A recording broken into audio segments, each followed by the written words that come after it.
Il a fallu 2 ans de réflexion pour retracer ici une histoire douloureuse et complexe. On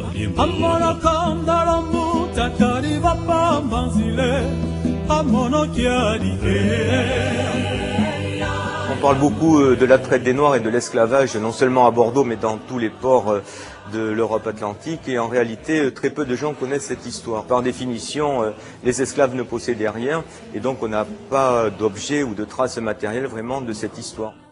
Le musée d'Aquitaine a puisé dans ses réserves et fait aussi appel à des collectionneurs privés, gravures, maquettes, fictions, mais aussi des objets uniques et des témoignages.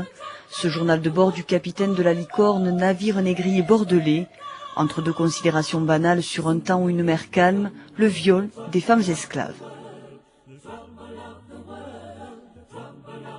Bordeaux est donc le 2e port d'activité de traite négrière au XVIIIe siècle. Aujourd'hui, il y a 480 expéditions négrières qui ont été recensées, ce qui concernerait à peu près 150 000 personnes déportées, ce qui est bien entendu tout à fait important. Bordeaux, 2e port négrier de France, mais c'est surtout le commerce des denrées produites par les esclaves dans les colonies qui domine et enrichit la ville.